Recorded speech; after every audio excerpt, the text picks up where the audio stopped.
Hello everyone, मेरा नाम अमित ध्यानी है। आज हम लोग सॉल्व करेंगे लीड प्रॉब्लम 3585। प्रॉब्लम का नाम है find weighted median node in a tree. तो क्वेश्चन में आपको ट्री गिवन है और सेट ऑफ क्वेरीज गिवन है। क्वेरीज का फॉर्मेट कुछ ऐसा है यू कॉमा वी में, और हर क्वेरी के लिए आपको weighted median node find out करना है। अब वेटेड मीडियन नोड क्या होता है? क्वेश्चन में गिवन है कि आप यू से लेके वी तक जो भी पाथ है उस पाथ में जाओ, तो उस पाथ में बहुत सारे नोड्स आएंगे, है ना। तो उस पाथ में आपको पहला नोड पिक करना है जो कि ये कंडीशन सेटिस्फाई करे। कंडीशन क्या है कि यू से लेके उस नोड तक का जो डिस्टेंस होना चाहिए वो ग्रेटर देन होना चाहिए, या ग्रेटर देन इक्वल टू होनी चाहिए कि टोटल जो भी पाथ लेंथ है divide by two, path weight है, सॉरी। ठीक है, जो पहला नोड ऐसी कंडीशन को सेटिस्फाई करता है वही नोड मुझे रिटर्न करना है। ठीक है, अगर बहुत मल्टीपल नोड्स हो सकते हैं ये कंडीशन सेटिस्फाई करने के लिए, मुझे बस पहला नोड रिटर्न करना है जो ये कंडीशन सेटिस्फाई करे। क्वेश्चन समझते हैं, इजीली समझ आ जाएगा। ठीक है, कि मान लो ये आपका एक ट्री था, ये आपको क्वेरीज गिवन है। ठीक है, तो मान लो पहले आपने पहली क्वेरी उठाई 3 और 4, तो ये आपका यू हो गया, ये आपका वी हो गया। तो 3 से लेके 4 के बीच का जो पाथ बन रहा है वो ऐसा बनेगा। ठीक है, 3 से 1, 1 से ये। ठीक है, तो जो टोटल पाथ वेट आएगा वो कितना आएगा, इन सबको प्लस कर दो। जो भी इस पूरे पाथ का वेट है कितना है, 11। तो मुझे एक ऐसा नोड फाइंड आउट करना है जिसका डिस्टेंस यू से ग्रेटर देन इक्वल टू क्या होना चाहिए, 11/2 मीन्स 5.5, कि जो डिस्टेंस होना चाहिए यू का उस नोड से ग्रेटर देन 5.5 होना चाहिए। तो ऐसा पहला नोड फाइंड आउट करना है। ठीक है, तो हम नोड निकाल लेते हैं। तो यू का देखो, यू से ही डिस्टेंस 3 का, 3 से डिस्टेंस 0, 3 का 1 से डिस्टेंस 1, 3 का 0 से डिस्टेंस 3, 3 का 2 से डिस्टेंस ना, ये वाला डिस्टेंस कितना है 8, एंड 3 का 4 से डिस्टेंस 11। तो पहला नोड फाइंड आउट करना है जिसका डिस्टेंस यू से, यू हमारे केस में क्या होना है 3, 3 से 5.5 से ज़्यादा है। तो बस आप सिंगल ट्रैवर्स करो, है ना। जैसे आपको पहला नोड मिला जिसका डिस्टेंस 5.5 से ज़्यादा है वो आपको रिटर्न करना पड़ेगा। तो कौन सा नोड है, 2 है, तो आपको क्या रिटर्न करना पड़ेगा, 2। सिंपल है ना। आगे देखते हैं कि अगली क्वेरी क्या थी, 1, 2। तो आपका जो यू है वो 1 है, वी आपका 2 है, तो ये आपका यू हो गया, ये आपका वी हो गया। आपने ऐसे पाथ बना लिया, 1, 0, 2 करके ऐसे पाथ बन जाएगा। ठीक है, टोटल पाथ के जो वेट आएगा कितना आएगा, 7 आ जाएगा। ऐसा नोड फाइंड आउट करना है जिसका डिस्टेंस यू से ग्रेट कितना होना चाहिए, ग्रेटर देन इक्वल टू 7/2, मतलब ग्रेटर देन इक्वल टू 3.5 होना चाहिए। ठीक है, तो यू से आप डिस्टेंस निकाल लो। यू से डिस्टेंस कितना आएगा, 1 से 1 तक का डिस्टेंस 0, 1 से 0 तक का 2, और 1 से 2 तक का 7। पहला नोड जिसका डिस्टेंस 3.5 से ज़्यादा हो, तो ठीक है सिंगल ट्रैवर्स करो, इसका ज़्यादा है, इसका ज़्यादा नहीं, इसका ज़्यादा, हाँ इसका ज़्यादा है। तो कौन से नोड का ज़्यादा है, 2 नोड का ज़्यादा है। तो क्या रिटर्न करना पड़ेगा, 2 रिटर्न करना पड़ेगा। तो आई होप क्वेश्चन समझ आ रहा होगा। तो हमें इसे सॉल्व करना है, तो थोड़ा सोचते हैं कि ब्रूट फोर्स तरीके से हम इसे कैसे सॉल्व कर सकते हैं। ठीक है, तो ब्रूट फोर्स तरीका कौन सा है, सेम वही तरीका है जो मैंने अभी यहाँ पे दिखाया, कि सबसे पहले आप क्या निकालो, पास निकालो। ठीक है, एंड देन उसके बाद आपने जो ये बनाई डिस्टेंस एरे, ये डिस्टेंस एरे बना दो। ठीक है, एक बार आपने ये डिस्टेंस एरे भी बना दी, फिर उसके बाद देखो डिस्टेंस एरे मैंने यहाँ पे दिखा रखी कि कुछ ऐसे दिखेगी कि यू है, वी है, यू से लेके वी तक आपके इतने सारे नोड आ रहे होंगे, और ये उनका डिस्टेंस है, यू से डिस्टेंस है, यू से x1 तक का डिस्टेंस, यू से x2 तक का डिस्टेंस, एंड सो ऑन। ठीक है, तो आपको इसमें पहला नोड फाइंड आउट करना है जिसका डिस्टेंस जो होना चाहिए यू से वो greater than equal to total distance divide by 2 होना चाहिए। ठीक है, तो मैंने यहाँ पे एक एग्जांपल भी दिखा रहा है कि आप, जैसे यहाँ पे दिखा रहा है कि ये अगर ऐसा होता तो इसको मैंने दिखा दिया कि यू एंड देन x1 तक का डिस्टेंस 5, यू से x2 तक का डिस्टेंस 8, यू से x3 तक का डिस्टेंस 12, यू से v तक का डिस्टेंस 15। तो ऐसा नोड फाइंड आउट करो जिसका जो डिस्टेंस होना चाहिए वो 15/2 से ज़्यादा होना चाहिए, मतलब ग्रेटर देन 7.5 होना चाहिए। ठीक है, तो ये हमारा ब्रूट फोर्स तरीका है। तो अगर मैं इसकी टाइम कॉम्प्लेक्सिटी देखूँ तो ये पाथ निकालना, डिस्टेंस अरे बनाना, तो ये मिला के ऑर्डर ऑफ एन में हम ये काम कर सकते हैं। ठीक है, क्योंकि आपको सिंगल सिर्फ एक ट्रैवर्स ही करना पड़ेगा, कुछ नहीं करना। ठीक है, एक बार आपने ये काम कर दिया, देन आपको इस एरे में जाके, है ना, ये जो एरे, इस एरे में जाके वो वैल्यू फाइंड आउट करनी पड़ेगी जिसकी वैल्यू जो भी आपके टोटल डिस्टेंस बाय 2 से ज़्यादा है ना। फॉर एग्जांपल इस एरे में जाना है और फाइंड आउट करना है वो वैल्यू फाइंड आउट करनी है जिसकी डिस्टेंस 7.5 से ज़्यादा, पहली वैल्यू है ना।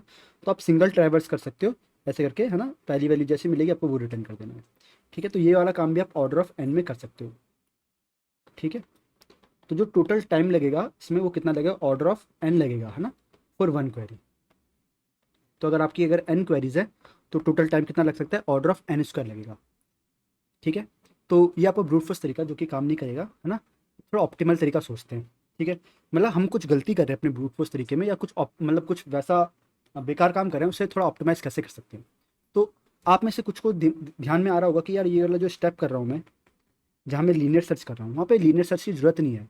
इस काम को मैं बाइनरी सर्च से बहुत ईजिली कर सकता हूँ, है ना। कैसे, खुद सोचो, मुझे पहला नोड फाइंड आउट करना है जो 7.5 से बड़ा हो। तो 7.5 से बड़ा तो ये तीनों है। ठीक है, तो ये तीनों किस में आ गए, मतलब ये सेटिस्फाई करने की कंडीशन, ट्रू ट्रू ट्रू वाला केस हो गया। ये दोनों को कौन सा केस हो गए, फॉल्स फॉल्स फॉल्स वाला हो गया। और मुझे क्या फाइंड आउट करना है, फर्स्ट ट्रू फाइंड आउट करना है। ये तो आप इजिली कर लोगे, है ना। आप पहले मिड में जाओ, मिड में आप देखो आप कौन से रीजन में, ट्रू वाले रीजन में, फॉल्स वाले रीजन में। अगर आप ट्रू वाले रीजन में हो तो इसका मतलब ये आंसर हो सकता है ना। और आपका आंसर राइट में लाई नहीं करेगा, आपको कहाँ जाना पड़ेगा, लेफ्ट में जाना पड़ेगा। ठीक है, और अगर आप फॉल्स वाले रीजन में लाई करें तो यहाँ तो आपका आंसर है ही नहीं, आपको कहाँ जाना पड़ेगा, राइट में जाना पड़ेगा, है ना। बहुत सिंपल चीज़ है।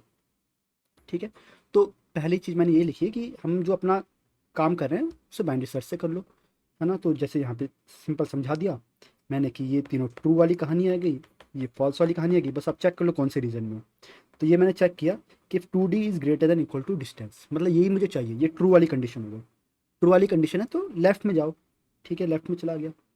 ठीक है, अदरवाइज राइट चलिए। ठीक है, बहुत सिंपल है।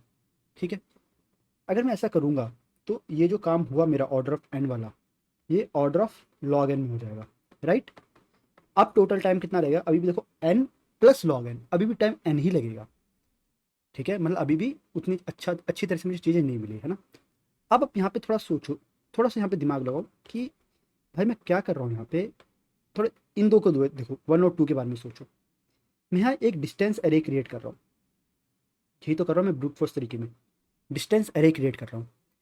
अब इन द वर्स्ट केस इस डिस्टेंस एरे का जो साइज हो सकता है वो एन हो सकता है, मतलब इस डिस्टेंस एरे को क्रिएट करने में ही मुझे ऑर्डर ऑफ एन टाइम लग जाएगा।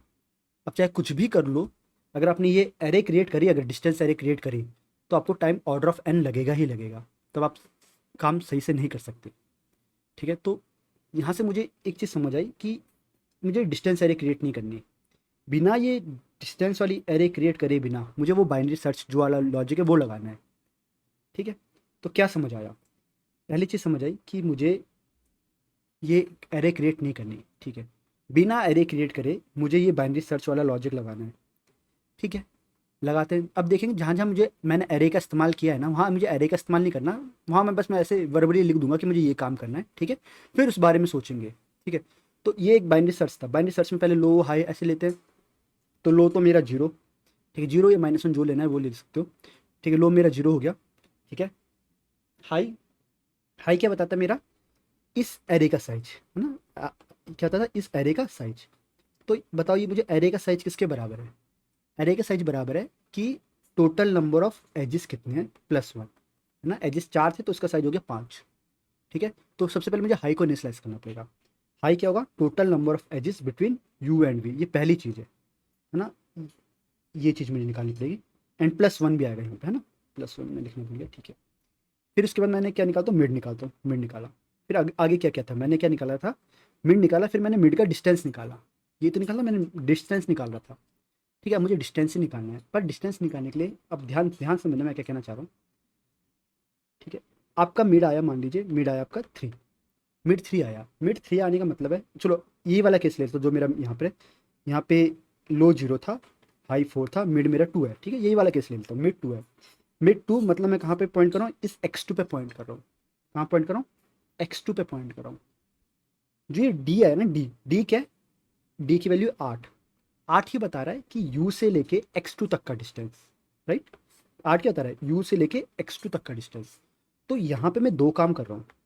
पहला काम कर रहा हूँ, x2 फाइंड आउट कर रहा हूँ कि कौन सा नोड है भाई मेरा, जो मिड में लिख रहा हूँ ना। मिड का मतलब है, मिड अगर 2 है ना तो इसका मतलब है कि u से, ध्यान देना मैं क्या कहना चाह रहा हूँ, बहुत इंपॉर्टेंट है, u से मिड एज अवे कौन सा मेरा नोड है। ठीक है, ये बता रहा है यू से मिड एज अवे कौन सा मेरा नोड है। मतलब देखो इसका मतलब यू से सिर्फ एक एज अवे ही है x1, देखो यू से एक एज अवे x1 है, यू से 2 एज अवे x2 है, यू से 3 एज अवे मेरा x3 है, राइट। अगर मेरा मिड आ रहा है तो इसका मतलब यू से मिड एज अवे कौन सा नोड है, समझ आई बात। अगर x होता 4 है ना, तो जहां भी एरे में लाई कर रहा होता तो मुझे पता लगाना था यू से x 4 एज अवे कौन सा नोड है, ठीक है। तो सबसे पहले मुझे वो नोड फाइंड आउट करना पड़ेगा कि मिड एज अवे कौन सा नोड है। ये मेरी जो वर्डिंग है बहुत इंपॉर्टेंट है, ठीक है। क्या फाइंड आउट करना है, पहले find out find node P which is mid age away from you, mid से कितने एज दूर है, ठीक है। मतलब मिड से यू से मिड एज दूर है जो नोड मेरा ना, वो नोड फाइंड आउट करना है। तो वो नोड आ गया पी, तो मुझे फाइंड आउट गया x2 फाइंड आउट करिए। फिर मुझे क्या निकालना था, ये डिस्टेंस निकालना था, ठीक है। तो डिस्टेंस के लिए मुझे करना पड़ेगा, डिस्टेंस निकालना पड़ेगा, distance between u and p, ये काम करना पड़ेगा।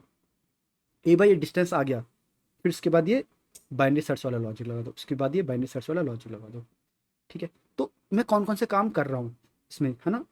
पहला तो ये एज निकाल रहा हूँ। दूसरा जो सबसे कठिन काम मुझे लग रहा है वो ये वाला नोड है कि ऐसा नोड निकालो जो कि मिड एज अवे होना चाहिए, दूसरा काम। तीसरा काम क्या है, डिस्टेंस कैलकुलेट करने का, ठीक है। ये 3 काम है जो मुझे करने हैं, ठीक है। ये जो मैंने यहाँ पे लिखा है ये बस यही एल्गोरिथम है जो इस क्वेश्चन को मुझे सॉल्व करना है, मतलब यही इसकी कहानी बस, और कुछ भी नहीं है। बस यहाँ पे जो 3 पीस है, बस इन 3 पीस को कोड मुझे यहाँ पे फिट करना है, क्वेश्चन खत्म, ठीक है। तो सूडो को टाइप कर मैंने लिखा हुआ है यहाँ पे, ठीक है। तो एज निकालना है, ऐसा नोड निकालना जो कि मिड एज अवे होना चाहिए, और तीसरा डिस्टेंस निकालना। एक एक करके हम चीज़ों को देखते हैं। सबसे पहले डिस्टेंस निकालना सीखते हैं कि डिस्टेंस कैसे निकाल सकते हैं, ठीक है। पहले डिस्टेंस के लिए देखते हैं कि डिस्टेंस कैसे निकालें। मतलब डिस्टेंस के यू कॉमा पी, मतलब 2 नोड ले लो आप, कोई भी U1 U2 कोई भी 2 नोड ले लो, इस 2 नोड के बीच का आपको डिस्टेंस फाइंड आउट करना है। ये आपको ऑप्टिमली आप ये काम कैसे कर सकते हो, पहला काम ये है, ठीक है। ठीक है, डिस्टेंस एरे तो नहीं बनानी, ठीक है। इसके अलावा क्या कर सकते हो आप, सिंपल डायक्स्ट्रा लगा लो, ठीक है। डायक्स्ट्रा लगा के आप डिस्टेंस निकाल लो। पर बात वही पड़ जाएगी, अगर आप डायक्स्ट्रा लगा के डिस्टेंस निकालोगे तो आपको टाइम काफ़ी लग जाएगा, ऑर्डर ऑफ एन के करीब तो लगेगा ही लगेगा, है ना।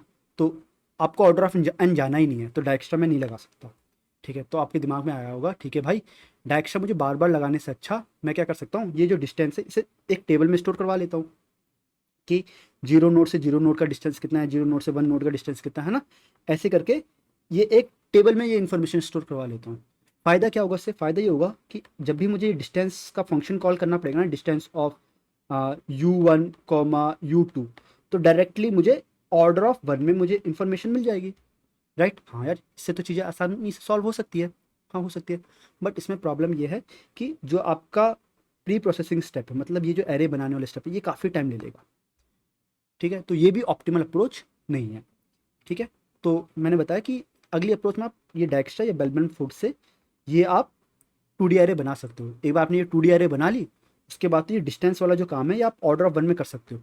बट इसमें प्रॉब्लम यही है कि 2D एरे बनाने में काफ़ी टाइम लग जाएगा, ठीक है। तो इस अप्रोच से भी मैं आगे नहीं जा सकता, ठीक है, कुछ और सोचना पड़ेगा, ठीक है। तो हमारा एम यही है कि how to compute distance between 2 nodes efficiently in a tree में कैसे हम कंप्यूट करें, है ना। हम इस काम को पता है ऑलरेडी सॉल्व कर चुके हैं। हमारे प्रीवियस वीडियो में एक लीड कोड कॉन्टेस्ट में क्वेश्चन था, उसमें हम ये काम ऑलरेडी सॉल्व कर चुके हैं, ठीक है। कौन सा प्रॉब्लम थी वो, लीड कोड 3553, ठीक है। तो उस वीडियो में मैंने ऑलरेडी समझा रखा है कि इसे हम कैसे करेंगे सॉल्व, ठीक है। और कैसे करेंगे हम solve, LCA with binary lifting, है ना। अगर आप देखो यहाँ पे, अगर आप चेक करो तो मैंने यहाँ पे दिखाया है कि दो, यही मेरा एम था, डिस्टेंस बिटवीन 2 नोड, 2 नोड के बीच का डिस्टेंस निकालना है। लीड कोड प्रॉब्लम 3553, ठीक है।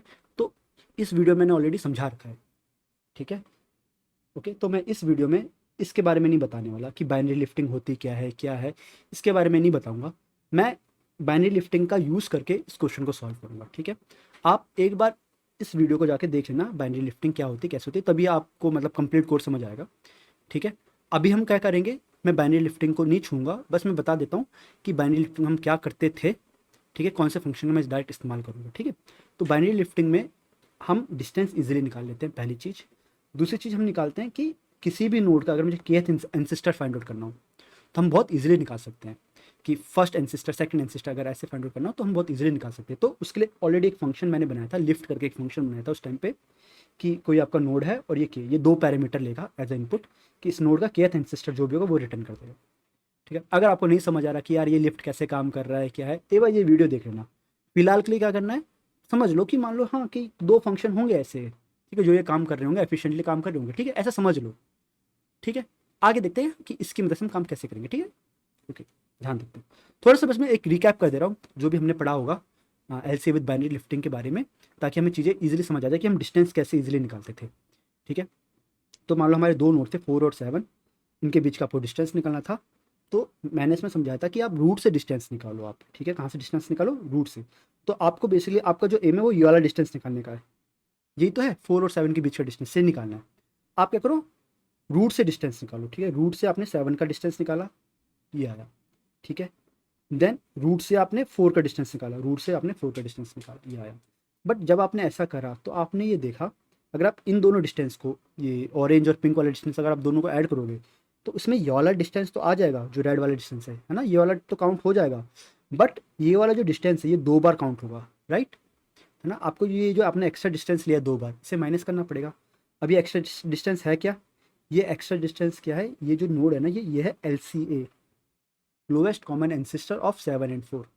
ठीक है, तो आपको क्या करना पड़ेगा, डिस्टेंस ऑफ UV जब भी निकालोगे तो आपको डिस्टेंस ऑफ U निकालना पड़ेगा, डिस्टेंस ऑफ V निकालना पड़ेगा। ये मैंने लिखा है कि रूट से निकाला है ना, minus twice of distance of LCA from root ना, रूट से निकाल रहा हूँ मैं सारे डिस्टेंस। ठीक है, मैं बार बार नहीं लिख रहा। ठीक है, कि रूट से LCA तक का जो भी डिस्टेंस था उसे आप माइनस कर दो 2 बार, 2 से मल्टीप्लाई करके। ठीक है, इस तरीके से हम डिस्टेंस निकालेंगे। ठीक है, अब ये LCA, अब देखो LCA कैसे निकालेंगे, यहाँ पे LCA कैसे निकालेंगे, डायरेक्ट ये वाला फंक्शन का इस्तेमाल करके, है ना। यहाँ लिखा ही नहीं यार मैंने, सॉरी। LCA भी निकाल सकते हैं ना, बाइनरी लिफ्टिंग में से LCA भी हम इजीली निकाल सकते हैं।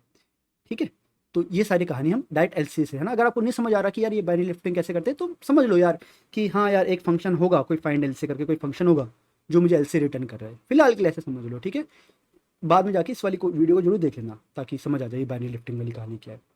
ठीक है, यहाँ तक मुझे समझ आ गई।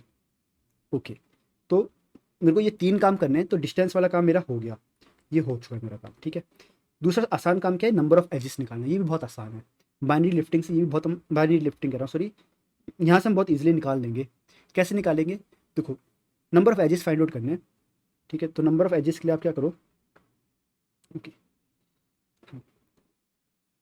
सिंपल, आप डेप्थ की मदद लो, है ना। देखो अगर डेप्थ 3 है, डेप्थ 3 मतलब आपके नोड से इस 7 नोड तक का जो नंबर ऑफ एजेस है कितने, 3 एजेस है, राइट। और इस 4 की कितनी डेप्थ है, 2 डेप्थ है, तो इसका मतलब नोड से 4 तक में कितने एजेस है, 2 एजेस है। अब आपको क्या फाइंड आउट करना है, आपका एम है number of edges between 7 and 4, sorry number of edges between 7 and 4, मतलब ये आपको फाइंड आउट करना है। ठीक है, ये आपको फाइंड आउट करना है, ये नंबर ऑफ एजेस मतलब कितने आना चाहिए आपको, 3, 1 2 3, 3 आपको रिटर्न करना चाहिए। कैसे करोगे आप, कुछ नहीं, ये ग्रीन वाला और ये पिंक वाला, इन दोनों को ऐड कर दो। फिर ये वाली जो चीज़ है ये 2 बार ऐड हो रही है, इस वाले को क्या कर दो, माइनस कर दो, है ना। पुराने वाले केस में मैं डिस्टेंस ले रहा था, याद है ना, जब डिस्टेंस निकालना था। अब मैं क्या लूँगा, एजेस लूँगा, एजेस बोलो तो डेप्थ, डेप्थ ले रहा हूँ बस, है ना, सिंपल। सेम जैसे भी क्या वैसे ही करना है, यहाँ पे डिस्टेंस ले रहा था और मुझे डेप्थ लेनी है, क्या निकालूंगा, सेम रूट से लेके यू तक के एजेस, रूट से लेके वी तक के एजेस। बट ऐसे करने में मैंने 2 बार एजेस एक्स्ट्रा यूज़ कर लिए होंगे रूट से लेके LCA तक के, वो मैंने माइनस कर दिया। तो ऐसे करके मैंने ये भी निकाल लिया। ठीक है, एजेस भी मैंने निकाल लिए, तो ये वाली कहानी भी हो गई अपनी सॉल्व। ठीक है, ये कहानी भाई अपनी सॉल्व हो चुकी है, कोई प्रॉब्लम नहीं। बस हमारी एक कहानी बची जो कि थोड़ी कठिन कहानी है, find node P which is mid age away from you. ठीक है, एक यही कहानी बची है, मतलब हमारा एम क्या है, हमारा एम कहाँ गया भाई, हमारा एम ये रहा, ये हमारा एम है। हमारा एम क्या है कि कोई भी एक नोड है U, इस नोड U से हमें एक ऐसा नोड फाइंड आउट करना है P जो कि K एज अवे होना चाहिए। मतलब वही तो है कि find a node which is mid age away from you, है ना। कहने का मतलब कि ये U है, ये V है। ठीक है, ये U से लेके V तक का ये पाथ बन रहा है। ठीक है, अब U से एक एज अवे है X1, 2 एज अवे है X2, 3 एज अवे है X4। तो अगर मैं आपको बोलूं कि U से 2 एज अवे वाला नोड बताओ, तो U से 2 एज अवे वाला नोड कौन सा हो जाएगा, X2। तो आपका फंक्शन X2 रिटर्न करना चाहिए। बस यही एक कहानी है जो बची हुई है। ठीक है, ये हो जाएगी तो पूरी तरह से हम इजीली हम क्वेश्चन सॉल्व कर लेंगे। ठीक है, कैसे करेंगे क्वेश्चन सॉल्व, थोड़ा यहाँ पे ध्यान से समझते हैं, बहुत ध्यान से समझना मैं क्या कहना चाह रहा हूँ। ठीक है, ठीक है, समझ दिख रहा है ना? ओके, तो ये मेरा सिंपल एक ट्री है, एग्जाम्पल समझा, ये मेरा ट्री है। ठीक है, ये आपका यू है, ठीक है, ये आपका वी है, और ये आपका एल सी हो गया, कॉमन एल सी जो भी है ना, लोएस्ट कॉमन एंसेस्टर ये है। ठीक है, अब क्वेश्चन क्या है, ध्यान सुनना। अब बस आपको यही करना है कि 7 से है ना, यू, इस यू से पता कराना है आपको कि यू से एक एज अवे कौन होगा, यू से 2 एज अवे कौन होगा। ध्यान से, बहुत ध्यान से सुनना। अगर मैं जो पाथ बन रहा है वो ऐसा बन रहा है, ठीक है, ध्यान से सुनना, ऐसा पाथ बन रहा है ना यू से लेके वी तक का। ठीक है, ट्री में समझो। अब मैं बोलूँ यू से, बोलो 1 एज अवे बताओ, यू से एक एज अवे कौन है, यू से एक एज अवे कौन है, 5 है। यू से 2 एज अवे कौन है, 2 है ना। यू से 3 एज अवे 1, यू से 4 एज अवे 10, यू से 5 एज अवे 9। समझ आ रही है बात, नहीं आ रही? ठीक है, अब बहुत ध्यान समझना। अगर मानो मैं बोलूं कि बताओ यू से एक एज अवे बताना है, यू से एक एज अवे, इस पाथ में यू से एक एज अवे कौन है, यू से एक एज अवे कौन है, यू का एंसिस्टर ही तो है, बताओ। यू का पेरेंट, सॉरी एंसिस्टर नहीं, पेरेंट, पेरेंट बोलो, या फर्स्ट एंसिस्टर, राइट? समझ आ रहा है? अगर मैं बोलूँ एक एज अवे कौन है, एक एज अवे कौन है, फर्स्ट एंसिस्टर ऑफ यू।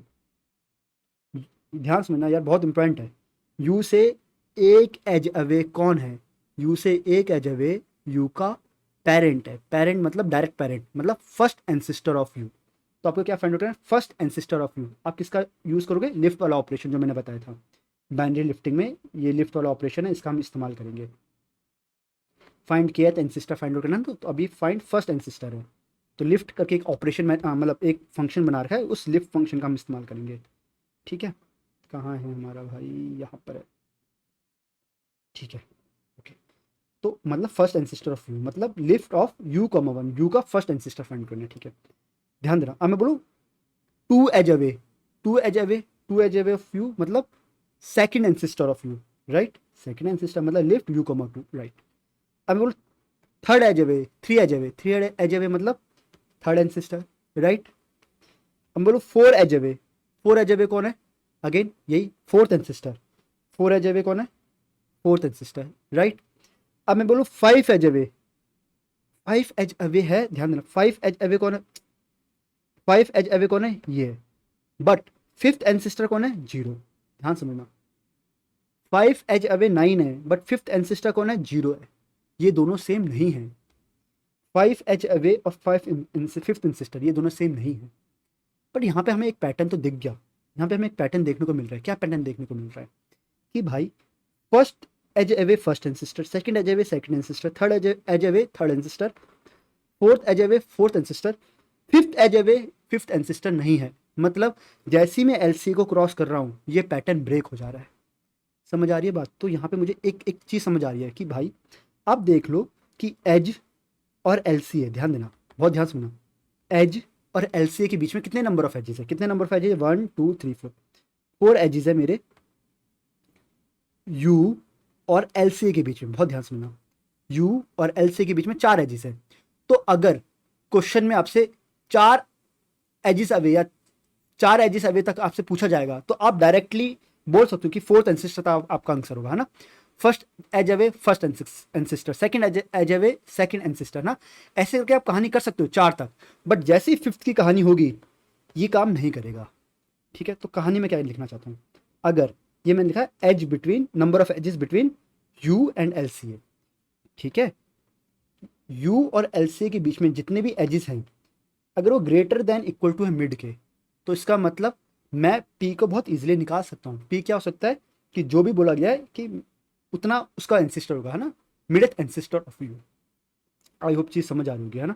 ये जो 1 2 3 ये मिड ही है ना, कि मिड अगर आपको 1 आया तो फर्स्ट एंसिस्टर सेकंड एंसिस्टर ऐसे। ठीक है, तो ये आप काम बहुत इजीली कर सकते हो। कब तक, जब तक ये कंडीशन होल्ड करती है। जैसे ही कंडीशन होल्ड नहीं करेगी तो आप ये काम नहीं कर पाओगे।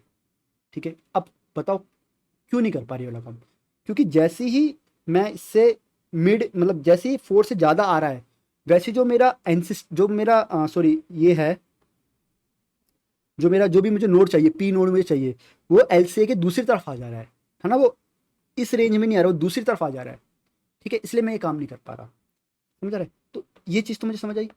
ठीक है। अगर ऐसे होगा तो मैं कैसे निकालूंगा। दूसरा केस, अगर इससे ज़्यादा हुआ तो मैंने बस समझाने के लिए एक दूसरा एग्जाम्पल लिया है। जैसे मान लो ये है, अगर यू मेरा यहाँ पर है, ठीक है, ये मेरा एंसिस्टर है, तो यू और एंसिस्टर के बीच में कितने नंबर ऑफ एजिस है, 2 एजिस है। यू और एलसी में कितने एजिस है, 2 एजिस है। तो फर्स्ट अगर मैं बोलूँ 1 एज अवे कौन है, मतलब फर्स्ट एंसिस्टर। 2 एज अवे कौन है, 2 एंसिस्टर। 3 एज अवे कौन है, यहाँ फेल हो जाएगा। ठीक है, जैसे 3 एज अवे की बात है, मतलब वो केस, ये एल्स वाली केस बता रहा हूँ, वो केस मैं उन केसेस की बात कर रहा हूँ जहाँ पर ये एल्स वाला केस हो गया बेसिकली, है ना, कि जो मिड होगा वो बड़ा होगा, है ना, number of edges between u and L C. उस केस में क्या करना है, ठीक है, थोड़ा सोचते हैं। अगर मान लो आपको बोला कि third edge away find out करना है, ठीक है, थर्ड एज अवे कौन होगा, ये वाला बंदा होगा, नहीं होगा थर्ड एज अवे। अब मुझे बस ध्यान समझना मैं क्या कहना चाहता हूँ। जो थर्ड एज अवे मुझे फाइंड आउट करना है, ये बंदा जो मुझे फाइंड आउट करना है, ये यू का एंसिस्टर है, वी का एंसिस्टर है। ये वी का एंसिस्टर है। देखो वी का ही तो पूर्वज है, ये यू का पूर्वज नहीं है। यू के तो यहाँ जाएगा। ये कौन सा एंसिस्टर है, वी का एंसिस्टर है। ठीक है, तो समझ आ रही है कि जैसी ही कंडीशन ब्रेक, जैसी ये कंडीशन होगी, मिड जैसी बड़ा होगा, वैसे मुझे यू का एंसिस्टर फाइंड आउट नहीं करना, मतलब मेरा ध्यान जाना चाहिए वी के एंसिस्टर में। बस ये पता कर लो कि कौन सा एंसिस्टर है वी का, बस, है ना। तो वही तो पता करना है कि ये कौन सा एंसिस्टर है, वी का कौन सा एंसिस्टर है, ये पता करना है मुझे, है ना। अब मुझे खुद बताओ कि मुझे पता है, देखो अगर मैं ये बनाऊँ 7 1 10 2 5 9, ये मैंने पूरा लिखा, ठीक है। टोटल नंबर ऑफ एजेस कितने, 5 है। ठीक है, यहाँ से लेके यहाँ तक कितने एज अवे बोल रहा हूँ मैं, मिड एज अवे बोल रहा हूँ ना, मिड मतलब 3 एज अवे। तो मुझे ये बताओ 9 और 2 में कितने एजेस का डिफरेंस हो सकता है, 2 एजेस का तो डिफरेंस होगा, है ना। कितने, कैसे निकालें, टोटल एजेस माइनस जितने एजेस आपको बोले गए, है ना, उतनी तो होगा, बस सिंपल। तो कितने एज हुए, 2 एज अवे। तो basically this is nothing but, इसे क्या बोलूँगा कि सेकेंड एंसिस्टर ऑफ वी, यही तो बोलूँगा, नहीं बोलूँगा, बोल तो सेकंड एंसिस्टर पता लगाना है वी का, तो अगेन लिफ्ट ऑपरेशन, वी का सेकंड एंसिस्टर, सिंपल। ये चीज़ समझ आ रही है, नहीं आ रही है, ठीक है। क्या कर रहा हूँ मैं, क्या कर रहा हूँ, ये जो नंबर आया, ये 2 नंबर आया, 2 कैसे निकाला मैंने, total number of edges minus जो भी मुझे जितने एजिस आए मुझे फाइंड आउट करना है यहाँ, मतलब मिड की वैल्यू, ठीक है। वही लिखा मैंने, total edges between u and v minus mid, ये वाला एंसिस्टर मुझे फाइंड आउट करना है। और किसका एंसिस्टर, वी का, यू का नहीं, वी का। ठीक है, कैसे कर सकते हो ये वाला operation, lift operation, lift of v का ये वाला एंसिस्टर। आई होप चीज़ समझ आ रही होगी, ठीक है। तो ये नोड निकालना भी मैंने इजीली सीख लिया, है ना। तो मैंने बस यहाँ पे इसका ओवरऑल चीज़ लिखी हुई है, बस आप चेक करो, मिड लेस देन, ये बस लिखा है edges between u and L C. इसका मतलब ये, अगर ये कंडीशन ट्रू है तो जो पी होगा, पी मतलब वो जो भी आपका नोड है वो क्या होगा, यू का मिडिल एंसिस्टर होगा। नहीं तो मतलब वो दूसरी तरफ लाई कर रहा है ना, आर वो दूसरी तरफ लाई कर रहा है, मतलब वी और एल सी वाले रेंज में लाई कर रहा है। ठीक है, तो आपको क्या निकालना पड़ेगा, ये निकालना पड़ेगा E of total number of edges, E U V मतलब यू और वी के बीच में number of edges, total number of edges minus mid, ठीक है, दिस एंसिस्टर ऑफ वी, मतलब lift of this. I hope चीज़ समझ आ रही होगी, ठीक है। हमने सारे टुकड़े यहाँ पे अपने कंप्लीट कर लिए, ठीक है। ओके, ये एल्गोरिथम बस दिमाग में रखो, बस इसी से हम पूरी कहानी करेंगे। हमने सारे टुकड़े कर लिए, ये भी कर लिया, ये भी कर लिया, ये भी कर लिया ना। कोड देखते हैं, चीज़ें बहुत इजीली समझ आ जाएगी, ठीक है। अच्छा, इस ये चीज़ समझाने से पहले बस मैं एक चीज़ और बोलूँगा कि जो मैंने 3553 में पढ़ाया था, ठीक है, L C A with binary lifting, जो भी कोड मैंने यहाँ पे इस्तेमाल किया, मैं सेम कोड इस्तेमाल कर रहा हूँ for finding L C A, lift operation, distance calculation, same वही चीज़ मैं यहाँ पे इस्तेमाल कर रहा हूँ, मैं कुछ एक्स्ट्रा नहीं लिख रहा, ठीक है। तो जो भी ये कोड था, जैसे डी एफ एस था, प्री प्रोसेस करके निकाला था, लिफ्ट करा था, एल सी ए निकाला था, है ना, इन सब को मुझे ज़रूरत पड़ेगी, डिस्टेंस निकाला, इन सब की मुझे ज़रूरत पड़ेगी। तो जितने भी ये कोड थे यहाँ से यहाँ तक के, वो सारे कोड मैंने कॉपी करके यहाँ पे लिख दिए, जो हमारा 3585 है, ठीक है। समझ आ रही है बात मैं क्या कहना चाहता हूँ। D F S same code लिखा है मैंने, कुछ भी उसमें से हटाया नहीं है, ठीक है, सेम कोड ही लिखा है, ठीक है, सेम कोड मैंने कॉपी करके लिखा है, ठीक है। तो ये चीज़ें कैसे काम करिए, उसके लिए आपको वाली वीडियो देखनी पड़ेगी, 3553 वाली जो भी है, वाली वीडियो देख लेना, आपको समझ आ जाएगा ये सब चीज़ें कैसे करिए, binary lifting, L C with binary lifting कैसे काम कर रहा है ना। फिलहाल यहाँ पे देखते हैं कि इसका इस्तेमाल करके हम इसको कैसे सॉल्व करेंगे, ठीक है। और यहाँ पे एक और चीज़ अगर आप देखो तो जो मेन फंक्शन है, मतलब यहाँ से लेके यहाँ क्वेरीज तक जा रहा हूँ मैं, पूरा पूरा सेम ही है, मतलब यहाँ पे रिजल्ट तक जा रहा है, पूरा सेम है ना। स्टार्टिंग वाला यहाँ तो पूरा सेम है, कुछ भी अलग नहीं है, ठीक है। अब देखो बस यहाँ पे ये अलग है कि मैंने क्वेरीज वाली जो आई, यू आया मेरा, वी आया मेरा, देन मैंने ये फंक्शन कॉल कर दिया फाइंड वेटेड मीडियन, ये फंक्शन मेरा थोड़ा अलग है, क्या बताया मैंने, पहले एंसिस्टर निकाला, राइट, पहले एंसिस्टर निकाला, फिर मुझे 2-3 चीज़ें फाइंड आउट करनी थी ना, तो ये सब निकाल दिया, depth of u, depth of v, depth of L C, बस ऐसे लिख दिया मैंने यहाँ पे, है ना। अब दो मुझे total number of edges find out करने पड़ेंगे, अभी मैंने बताया total number of edges find out करने पड़ेंगे, और मुझे अपने यू और एल सी में कितने एजेस है वो भी फाइंड आउट करने पड़ेंगे ना, ये 2 चीज़ें मुझे फाइंड आउट करनी पड़ेंगी। फिर टोटल डिस्टेंस निकालना, मैंने बताया टोटल डिस्टेंस कैसे निकालेंगे, ये total distance between u and v है, कैसे निकाला, यू का डिस्टेंस, वी का डिस्टेंस माइनस, और यू और वी का जो भी एंसिस्टर था, देखो यू और वी का जो भी एंसिस्टर था, है ना, एल सी ए था जो भी, है ना, वो ट्वाइस ऑफ दिस, ये माइनस कर दिया, ये मेरा निकल गया टोटल डिस्टेंस।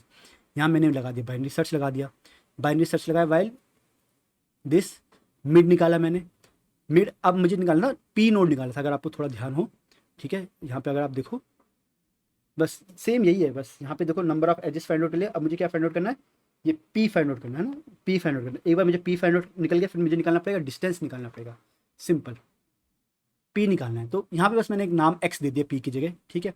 एक L C of U X निकाला, L C of U X क्यों निकाला, क्योंकि मुझे बाद में डिस्टेंस भी तो निकालना है ना, यू और एक्स का डिस्टेंस भी तो निकालना है, देखो ध्यान दो, लास्ट में देखो यू और पी का डिस्टेंस निकालना है, नहीं निकालना, तो डिस्टेंस निकालने के लिए मुझे एल सी की जरूरत पड़ेगी, ठीक है, यहाँ पे देखो डिस्टेंस निकालने के लिए एल सी की जरूरत पड़ेगी, इसलिए मैंने एक एल सी एक वेरिएबल ले लिया, ठीक है। आप अलग से भी निकाल सकते हो, बट यह साथ में निकल जाएगा, इसलिए मैंने अलग से निकालने की जरूरत नहीं करी, ठीक है, एल सी, ठीक है।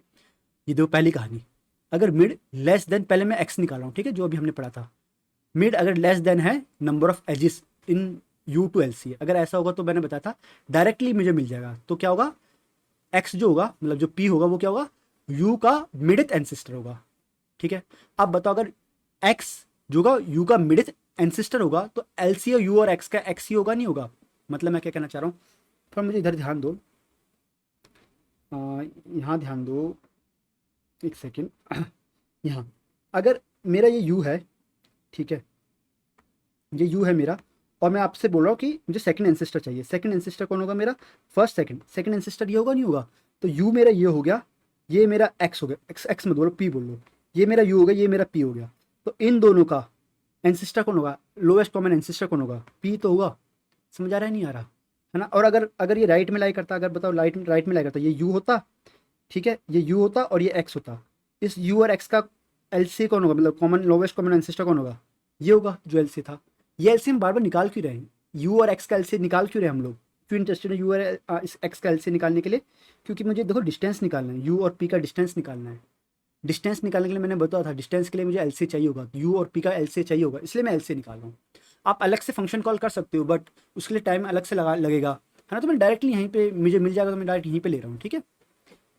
एल्स ये राइट वाला दूसरा वाला केस हो गया, ठीक है, तब मुझे क्या करना पड़ेगा, वी को तब मुझे लिफ्ट करना पड़ेगा ना, वी को लिफ्ट करना पड़ेगा, इतना लिफ्ट करना पड़ेगा, और मैंने बताया उस वाले केस में मेरा जो एंसिस्टर है वही मेरा एल सी होगा, ठीक है। फिर मुझे डिस्टेंस निकालना पड़ेगा, यही तो मैंने बोला था अगला, डिस्टेंस निकालो, डी यू डिस्टेंस निकाल लिया इनके बीच में, डिस्टेंस निकाल लिया, देन बाइनरी सर्च लगा दो अपना, सिंपल, ठीक है। तो आई होप चीज़ समझ आ रही होगी, ठीक है।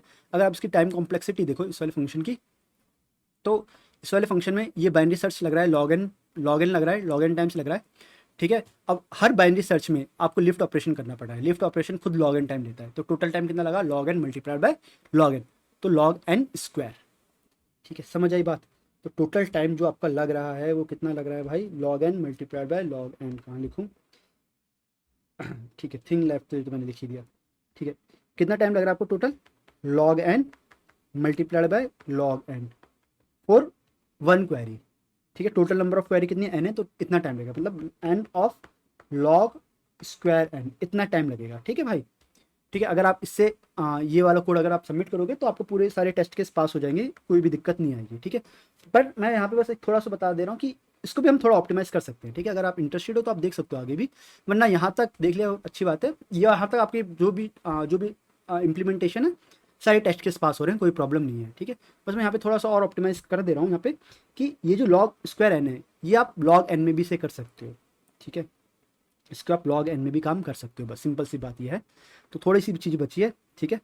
पर यहाँ पे एक चीज़ है कि यार इस चीज़ को समझने के लिए आपको बाइनरी लिफ्टिंग आनी ही चाहिए, अगर आपको बाइनरी लिफ्टिंग नहीं पता तो यार फिर नहीं कर पाओगे, ठीक है।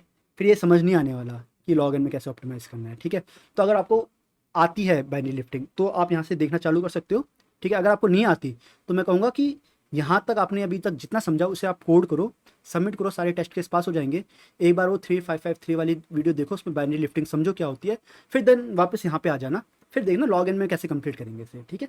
चलो मैं आगे बढ़ रहा हूँ, मैं एज्यूम कर रहा हूँ कि आपको बाइनरी लिफ्टिंग आती है, ठीक है। तो कहानी क्या है, देखो हम क्या करते थे, जब मैं LCA विथ बाइनरी लिफ्टिंग करा करता था, LCA विथ बाइनरी लिफ्टिंग करता था, तो मैं क्या बोलता था कि भाई बाइनरी लिफ्टिंग, तो मैं जो अपनी एक ये अप वाली एरे बनाता था, मैं वहाँ पे सारे एंसेस्टर स्टोर नहीं करवाता था, मैं स्टोर करवाता 2 raise to the 0th ancestor कौन होगा, 2 raise to the first ancestor कौन होगा, 2 raise to the 2th ancestor कौन होगा, मतलब 0th एंसेस्टर कौन है, सेकंड एंसेस्टर कौन है, फोर्थ एंसेस्टर कौन है, 8th ancestor, 16th ancestor, 32th ancestor, मैं ये इन्फॉर्मेशन स्टोर करवाता था, है ना, ठीक है। कहानी क्या है कि आपको जो आपने बाइनरी सर्च यूज़ किया है ना, बाइनरी सर्च, आपको बाइनरी सर्च लगाने की ज़रूरत ही नहीं है। आपका जो लिफ्ट ऑपरेशन है ना, बस इस लिफ्ट ऑपरेशन की तरह ही आपको बस थोड़ा सा इसको ही मॉडिफाई करना है, थोड़ा लिफ्ट वाले को ही थोड़ा सा अलग तरीके से लिखना है, बस कॉन्सेप्ट बस एकदम बाइनरी लिफ्टिंग वाले ही जो हम लिफ्ट में यूज़ करते हैं, ठीक है। सेम वैसे ही कॉन्सेप्ट यूज़ होगा, कुछ भी नहीं है, ठीक है। देखते कैसे, ठीक है। मान लो ये आपका यू था, ये आपका वी था, ये आपका कॉमन LCA है दोनों का, ठीक है। और मान लो ये आपका डिस्टेंस है एक्स, ये आपका आंसर है, एक्स आपका आंसर है, ठीक है। तो सबसे पहले आपने फाइंड आउट करा कि आपका जो आपका आंसर है वो आपके लेफ्ट में लाई कर रहा है, राइट में लाई कर रहा है, ठीक है। ये आपने फाइंड आउट कर लिया, ठीक है। देन आपका जो आंसर होगा, तो वो क्या होगा कि यू से लेके एक्स तक का जो डिस्टेंस होगा होना चाहिए वो ग्रेटर देन इक्वल टू होना चाहिए टोटल डिस्टेंस डिवाइड बाई 2 से, ठीक है। ये आपका एक्स है, तो ये क्या मतलब है, इसका मतलब क्या है, ध्यान समझना। इसका मतलब है कि आपने अगर यू से लेके एक्स तक का डिस्टेंस निकाला, यहाँ से यहाँ तक का डिस्टेंस, ठीक है, यहाँ से यहाँ तक अगर आपने डिस्टेंस निकाला तो ये कंडीशन सेटिस्फाई होगी, समझ रहे हो। बहुत ध्यान समझना मैं क्या कहना चाह रहा हूँ। अगर आपने ये वाले लिया, मतलब इसकी भी थोड़ा एक नोड और ऊपर ले गए, तो तब भी ये कंडीशन सेटिस्फाई करेगी। एक नोड और ऊपर आ गए, मतलब और एंसिस्टर पे जा रहा हूँ मैं, ठीक है, तब भी ये कंडीशन सेटिस्फाई करेगी। मतलब इसके ऊपर जितने भी एंसिस्टर हैं, सारे एंसिस्टर ये कंडीशन सेटिस्फाई करेंगे। इसके नीचे वाले कोई भी कंडीशन सेटिस्फाई नहीं करेगा, सिंपल सी बात है, बहुत ध्यान समझो। इसके ऊपर वाले सारे कंडीशन सेटिस्फाई करेंगे, इसके नीचे वाले कोई भी कंडीशन सेटिस्फाई नहीं करेगा, ठीक है। लॉजिक क्या है, बाइनरी लिफ्टिंग लगाओ। बाइनरी लिफ्टिंग मतलब सबसे पहले 32th एंसेस्टर पे जाओ और देखो क्या ये कंडीशन सेटिस्फाई हो रही है। अगर सेटिस्फाई हो रही है तो कुछ नहीं करना, अगर सेटिस्फाई नहीं हो रही तो अपना जो यू है, यू को आप ऊपर की तरफ लिफ्ट कर दो, ठीक है। हमारे पास एम ये है कि यू और एक्स बराबर आ जाए, बस इतना हमारा एम है, ठीक है। तो सबसे पहले देखा 32th एंसेस्टर, पहले यहाँ पे देख लो, दो first second third, third ancestor ये कंडीशन सेटिस्फाई करेगा, फोर्थ एंसेस्टर भी कंडीशन सेटिस्फाई करेगा, फिफ्थ एंसेस्टर भी कंडीशन सेटिस्फाई करेगा। तो मैं यहाँ लिख रहा हूँ कि थर्ड, फोर्थ, फिफ्थ, है ना, ये जितने भी एंसेस्टर है सारे एंसेस्टर ये कंडीशन सेटिस्फाई करेंगे। इससे कम जो एंसेस्टर है वो कंडीशन सेटिस्फाई नहीं करेंगे, सिंपल सी बात है। ओके, यहाँ पे चेक करते हैं, हाईएस्ट पावर से जाते थे, है ना, थोड़ा ध्यान हो तो। 32th एंसेस्टर कंडीशन सेटिस्फाई नहीं करेगा, सॉरी कंडीशन सेटिस्फाई करेगा, तो मुझे कुछ नहीं करना। 16th एंसेस्टर कंडीशन सेटिस्फाई करेगा, कुछ नहीं करना। 8th एंसेस्टर कंडीशन सेटिस्फाई करेगा, कुछ नहीं करना। फोर्थ एंसेस्टर मतलब ये कंडीशन सेटिस्फाई करेगा, कुछ नहीं करना। सेकंड एंसेस्टर कौन हुआ, ये हुआ भाई, ये भाई ये कंडीशन सेटिस्फाई नहीं करेगा, ये कंडीशन सेटिस्फाई नहीं करेगा। इसका मतलब अपना जो यू है, यू को आप यहाँ पे पहुँचा दो, यू को आप लिफ्ट कर दो थोड़ा ऊपर की तरफ, यहाँ पहुँचा दिया। जैसे आपने यू को लिफ्ट किया तो आपने ये कुछ डिस्टेंस निकाला होगा ना, इस डिस्टेंस को जो भी आपने जो भी सॉल्व करा होगा, मतलब उसे सेव करवा लो किसी भी वेरिएबल में, ये डिस्टेंस मैंने सेव करवा दिया। और अब आपका जो यू है वो यू पहुँच गया यहाँ पर, ठीक है। अब इसका तो कोई मतलब बचा नहीं, ठीक है।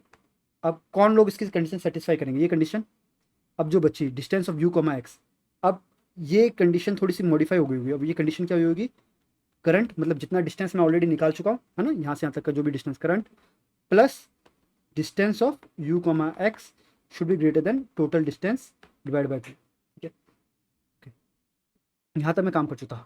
हाँ, सेकंड एंसेस्टर है ना। अब देखो फर्स्ट एंसेस्टर यू का, अब यू ये बन चुका है, ठीक है, याद ना, यू का फर्स्ट एंसेस्टर, ठीक है। क्या यू का फर्स्ट एंसेस्टर क्या है, कंडीशन सेटिस्फाई कर रहा है, हाँ कंडीशन सेटिस्फाई कर रहा है, ठीक है। तो मतलब मुझे कुछ नहीं करना, ठीक है। तो मेरा यहाँ तो मैंने पूरा बाहर आ गया, ठीक है। तो मेरा यू क्या है, ये है। तो अब जो आपका आंसर होगा वो क्या होगा, यू का जो फर्स्ट एंसेस्टर होगा ना वही आपका आंसर होगा, ठीक है। सिमिलर टू बाइनरी लिफ्टिंग जैसी कहानी है, कुछ नहीं। तो आपका सोल्यूशन होगा यू का फर्स्ट एंसेस्टर, ठीक है। कोड देखते हैं यार, चीज़ ज़्यादा क्लियर हो जाएगी, ठीक है, ठीक है। थोड़ा ज़्यादा ऑप्टिमाइज वाला, पूरा लॉजिक सेम है, सब कुछ सेम है, बस मैंने यहाँ पे बाइनरी सर्च यहाँ से हटा दिया, सिंपल बाइनरी सर्च मैंने हटा दिया यहाँ से, ठीक है। मैंने क्या निकाला, डिस्टेंस निकाला, ठीक है, यू और एंसेस्टर के बीच का जो भी डिस्टेंस था वो मैंने निकाल दिया। ठीक है, देखो कैसे करेंगे। ओके, मुझे ये चेक करना है कंडीशन कब कब सेटिस्फाई होगी, ये तो मुझे निकालना था। ठीक है, देखो यहाँ कंडीशन निकाली मैंने कि 2 greater than equal to total distance है या नहीं है। ठीक है, अच्छा ये क्या कर रहा हूँ, अच्छा सॉरी ये कुछ और है। ये क्या, ये चेक कर रहा है कि मुझे लेफ्ट वाला या राइट वाला, ये वो चेक कर रहा है। ठीक है, कि मेरा जो आंसर है वो मेरे लेफ्ट में लाई कर रहा है या राइट में लाई कर रहा है। ठीक है, कैसे आंसर चेक करेंगे ये मैं बताता हूँ, कैसे करेंगे ये मैं बताना भूल गया, सॉरी। ठीक है, तो अभी मान लो मेरा जो आंसर है वो कहाँ लाई कर रहा है, मेरे लेफ्ट में। लेफ्ट में मतलब मैं यू और एल सी की बात कर रहा हूँ। ठीक है, यू और एल सी के बीच में है। ठीक है, लेफ्ट राइट मत समझो इसे, क्योंकि उल्टा भी हो सकता है ना। ठीक है, यू और एल सी के बीच मेरा आंसर लाई कर रहा है। ठीक है, तो मैं क्या करूँगा अपना, अभी मेरा इनिशियली मेरा करंट वेरिएबल 0 है, मैं अपने मैक्सिमम पावर से जाऊँगा। ठीक है, फिर मैं निकालूंगा ये मेरा क्या, मेरे ये कैंडिडेट हो सकता है। ठीक है, मतलब ये बता रहा है कि मेरा यू का 2 पर ith एंसेस्टर कौन है, तो ये मेरा 2 पर ith एंसेस्टर। फिर मैं चेक करूंगा कि ये डिस्टेंस निकालो, क्या ये डिस्टेंस कंडीशन सेटिस्फाई हो रही है नहीं हो रही है। अगर आप देखो यहाँ पे थोड़ी उल्टी कंडीशन है ना, वहाँ पे ग्रेटर देन इक्वल टू रहता था, यहाँ पे लेस देन है ना, तो मुझे चेक करना पड़ेगा जो ये कंडीशन सेटिस्फाई नहीं कर रहे, तो मुझे अपने यू को वहाँ पे अपडेट कर देना पड़ेगा। ठीक है, तो मैंने यू अपडेट कर दिया और अपना करंट में जो मैंने वो डिस्टेंस ऐड कर दिया। ठीक है, ये कहानी चलती रहेगी। एट द एंड जो मेरा यू आएगा उसका जस्ट जो पेरेंट होगा वो मेरा आंसर होगा। ठीक है, आई होप चीज़ समझ आ रही होगी। ठीक है, ठीक है, तो सेम है। अब अगर अगर ये मेरा जो एक्स है ये लेफ्ट की जगह राइट में अगर लाई करता, तब भी मेरी देखो कहानी एकदम एग्जैक्टली सेम होती, तब भी कुछ डिस्टेंस, तब भी मतलब कुछ अलग नहीं रहता। ठीक है, ये थी अगर वो मेरा यू इधर लाई कर रहा है, मतलब इधर लाई कर रहा है, एक्स मेरा जो है यू और एल सी के बीच में लाई कर रहा है। ये कहानी क्या है, अगर मेरा जो यू है, अगर मेरा जो यू है वो कहाँ लाई कर रहा है, एल सी और वी के बीच में लाई कर रहा है। ठीक है, तो तब भी मैं सेम ऐसे ही चलाऊंगा कहानी, तब भी कुछ अलग नहीं करूंगा, है ना। पर तब कहानी क्या अलग हो जाएगी कि यहाँ पे जो डिस्टेंस मैं निकाल रहा था यू से लेके एक्स तक का जो मैं डिस्टेंस निकाल रहा था, अब वो जो पूरा डिस्टेंस होगा वो होगा यू से लेके यहाँ तक का डिस्टेंस। ये डिस्टेंस मान लो आपने ऑलरेडी कैलकुलेट कर लिया। ठीक है, प्लस एल से लेके यहाँ तक का डिस्टेंस। समझ आ रहा है मैं क्या कहना चाह रहा हूँ। ठीक है, बस डिस्टेंस निकालने का तरीका थोड़ा सा अलग होगा। ठीक है, अब कहानी क्या करनी है यहाँ पे, दोबारा सेम वही देखो, आपका वी ये रहा। अब इस बार वी मूव होगा, याद रखना ना, इस बार वी मूव होगा, यू मूव नहीं होगा। ठीक है, दोबारा। ठीक है, तो पहले देखो कौन कंडीशन कौन कौन सेटिस्फाई करेगा, कौन कौन सेटिस्फाई नहीं करेगा। ठीक है, तो current plus distance greater than total distance होना चाहिए, मतलब ये कंडीशन सेटिस्फाई होगी, है ना। ध्यान देना, ये कंडीशन कौन सेटिस्फाई होगी, देखो ये जो पाथ जा रहा है इस पाथ में ये एक्स सही, मतलब एक्स कंडीशन सेटिस्फाई कर रहा है, तो ये भी कंडीशन सेटिस्फाई करेगा, ये भी कंडीशन सेटिस्फाई करेगा, ये भी कंडीशन सेटिस्फाई करेगा। ठीक है, तो ये चारों कंडीशन सेटिस्फाई करेंगे, ये इसके ऊपर वाले जो भी एंसेस्टर होंगे वो कंडीशन सेटिस्फाई नहीं करेंगे। तो मैं यहाँ पे लिख दे रहा हूँ 1 2 3, फर्स्ट सेकंड एंड थर्ड यही एंसेस्टर हैं जो कंडीशन सेटिस्फाई करेंगे। किसके एंसेस्टर, वी के भाई। ठीक है, कंडीशन सेटिस्फाई करेंगे वी के ये एंसेस्टर्स। ठीक है, बाकी लोग नहीं करेंगे। ठीक है, तो चेक करते हैं, पहले आओ 32th एंसेस्टर पे जाओ। यहाँ पे 32th एंसेस्टर क्या कंडीशन सेटिस्फाई कर रहे हैं, यहाँ पे उल्टा चलेगा उसका। एंसेस्टर सेटिस्फाई कंडीशन सेटिस्फाई कर रहे हैं, नहीं कर रहे। अगर कंडीशन सेटिस्फाई नहीं करे तो इस बार कुछ नहीं करना उनका। ठीक है, अगेन 8th नहीं कर रहा, sorry 16th ancestor condition satisfy कर रहा है, नहीं कर रहा है ना। तो कंडीशन सेटिस्फाई सिर्फ 3 ही एंसेस्टर कर रहे हैं, फर्स्ट सेकंड और थर्ड। ठीक है, तो यहाँ भी फेल, यहाँ भी फेल, यहाँ पे आओ सेकंड एंसेस्टर कंडीशन सेटिस्फाई कर रहे हैं, हाँ सेकंड एंसेस्टर कंडीशन सेटिस्फाई कर रहे हैं, तो अपने वी को सेकंड एंसेस्टर पे मूव करवा दो। समझ आई। तो अब मेरा जो वी जो मेरा यहाँ पे लाई करता, वी मेरा यहाँ पे लाई करेगा, और अपना जो ये करंट वाला जो डिस्टेंस है, इस करंट डिस्टेंस को, ये जो डिस्टेंस है इससे आप अपडेट करो, सेम सेम पुराना वाला है, कुछ नहीं है, बस इसका उल्टा लेना है हमें। वहाँ पे हम ले रहे थे जो कंडीशन सेटिस्फाई कर रहा है तब कुछ नहीं करना, यहाँ पे है जब कंडीशन सेटिस्फाई नहीं कर रहा तब कुछ नहीं करना। ठीक है, तो हम हमारा वी यहाँ पे लाई करा। ठीक है, अब मैं यहाँ पे आया। ठीक है, इसका फर्स्ट एंसेस्टर कंडीशन सेटिस्फाई कर रहा है, हाँ फर्स्ट एंसेस्टर कंडीशन सेटिस्फाई कर रहा है, इसे ले जाओ, सॉरी इसे ले जाओ ऊपर। ठीक है, हमारी कहानी हो गई खत्म। ठीक है, ध्यान से देखते कोड देखते हैं, सॉरी कोड देखते चीज़ समझ आ जाएगी। ठीक है, राइट वाला केस था, मतलब वी को एल सी के पास जाना है। अगेन सबसे पहले मुझे डिस्टेंस निकालना पड़ेगा यू का और एंसेस्टर का, जो मैंने मतलब मुझे लेफ्ट वाला लेना पड़ेगा ना, मतलब डिस्टेंस लेना पड़ेगा। ठीक है, फिर मैं गया आई की मैक्सिमम पावर से गया, फिर चेक करना पड़ेगा, यहाँ पे उल्टा जाएगा। ठीक है, कि अगर इसने कंडीशन सेटिस्फाई कर गई है ना, तो मेरा वो कैंडिडेट हो जाएगा। ठीक है, ऐसे करते करते मुझे ये कहानी चलती रहनी पड़ेगी। एट द एंड मेरा वी रिटर्न करना पड़ेगा। पुराने वाले केस में मेरा एंसेस्टर रिटर्न करना पड़ता, पेरेंट रिटर्न करना पड़ता, यहाँ पे मुझे पेरेंट रिटर्न नहीं करना, वही नोड रिटर्न करना। आई होप चीज़ समझ आ रही होगी। ठीक है, ऐसे करने से क्या होगा, मेरा बाइनरी सर्च वाली चीज़ चली गई, बाइनरी सर्च मुझे नहीं करना पड़ा, सिर्फ और सिर्फ यही ऑपरेशन करना पड़ रहा है, ठीक है। तो ये ऑपरेशन कुछ भी नहीं, लॉग एन टाइम ही लग रहा है, ठीक है। तो टोटल टाइम कॉम्प्लेक्सिटी रहेगी आपकी, वो कितनी रहेगी, लॉग एन रहेगी, ठीक है। थोड़ा सा ट्रिकी क्वेश्चन था इसका, जो ये लॉग एन वाला पार्ट था, बट आई होप चीज़ें आपको समझ आई होगी, ठीक है। मिलते हैं हम लोग अगली वीडियो में अगले क्वेश्चन के साथ, तब तक के लिए बाय एंड टेक केयर।